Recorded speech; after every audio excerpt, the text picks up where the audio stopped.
गुरु जी का खालसा श्री वाहिगुरु जी की फतेह। जन्म साखी 10 गुरुओं की सूरज प्रकाश ग्रंथ साखी गुरु हरराय साहिब जी की। औरंगजेब का गुरु जी को दिल्ली बुलाना और गुरु जी का राम राय को भेजना। दारा शिकोर का गुरु जी के पास गोविंदवार ठहरना और ताजा तख्त की गुरु जी से आशीष लेनी सुनकर औरंगजेब गुरु जी के विरुद्ध बहुत भड़का। उसने उसी समय बड़े गुस्से के साथ चिट्ठी लिखकर हलकारे के द्वारा भेजी कि जल्दी दिल्ली आओ, मैं आपको मिलना चाहता हूँ। इस चिट्ठी के मिलने पर अपने प्रमुख सिखों से सलाह करके गुरुजी ने अपने बड़े लड़के राम राय जी को सभी शक्तियाँ देकर कहा कि अपनी रसना से जो वचन करोगे वह जो का त्यों पूरा होगा। निडर होकर रहना, गुरु घर के वचनों के ऊपर सदा दृढ़ रहना, अपने धर्म से कभी नहीं डोलना। धन गुरु नानक। इसी तरह पिताजी की आज्ञा के अनुसार जब दिल्ली जाने के लिए राम राय जी के लिए रथ तैयार किया गया तो आप जी ने पिता गुरुजी के वचनों को परखने के लिए घोड़े के बिना ही रथ खड़ा देखकर उसमें बैठकर कहा कि चल भाई, चलने से पहले गुरु पिताजी की परिक्रमा कर ले। राम राय जी के इन वचनों के साथ ही रथ चल पड़ा और गुरुजी की परिक्रमा करके अपने ठिकाने आ खड़ा हुआ। इसी तरह राम राय जी को यकीन हो गया कि पिता गुरुजी के वचनों में पूरी शक्ति है। धन गुरु नानक। तदुपरांत रथ को घोड़े जोत कर राम राय जी कुछ दिनों में अपने सिख सेवकों के साथ दिल्ली पहुंच गए। बादशाह ने राम राय जी का डेरा मजनू के टीले लगवाकर शाही खजाने से भोजन और आवास की आज्ञा दे दी। धन गुरु नानक।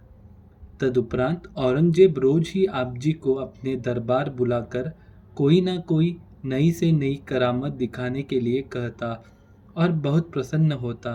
बेशक श्री रामराय जी ने उनके ही करामात बादशाह को दिखाई, परंतु उनमें से केवल 12 प्रसिद्ध है। इनका ब्यौरा सूरज प्रताप ग्रंथ में भाई संतोख सिंह जी ने विस्तार पूर्वक दिया है। इन करामाते को देखने से औरंगजेब बाबा राम राय जी का बहुत सत्कार और आदर करने लगे। इसी तरह बाबा जी के साथ बादशाह का बहुत प्रेम देखकर काजी आदि बहुत ईर्ष्या करने लगे कि इनके आने से हमारा आदर कम हो गया है।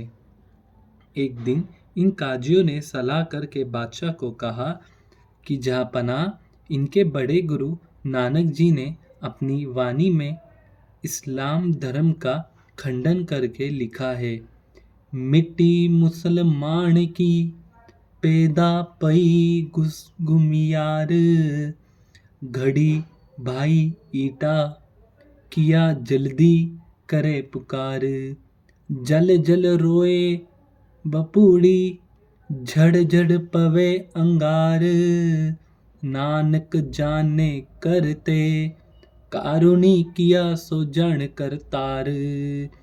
तो इनसे पूछा जाए कि मिट्टी मुसलमान की क्यों क्यों कर जलती और रोती है।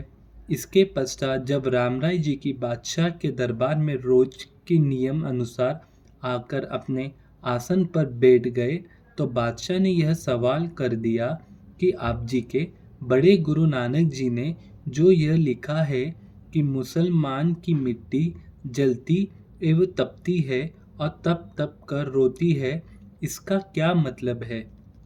बादशाह से यह बात सुनकर रामराय जी ने सोचा कि अगर मैं इसको सच्ची बात बता दूं तो यह इनकी शराह के विरुद्ध होने के कारण बादशाह मुझसे नाराज हो जाएगा, जिससे मेरी सारी इज्जत जाती रहेगी, सब बनी बनाई मिट्टी में मिल जाएगा।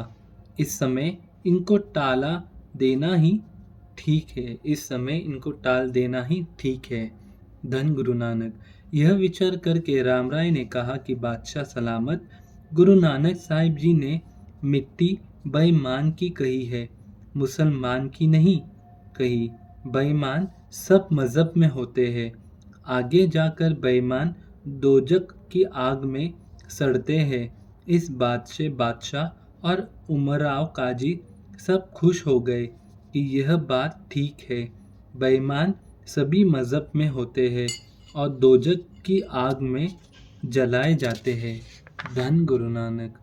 वाहिगुरु जी का खालसा, श्री वाहिगुरु जी की फतेह। धन गुरु नानक, धन गुरु नानक।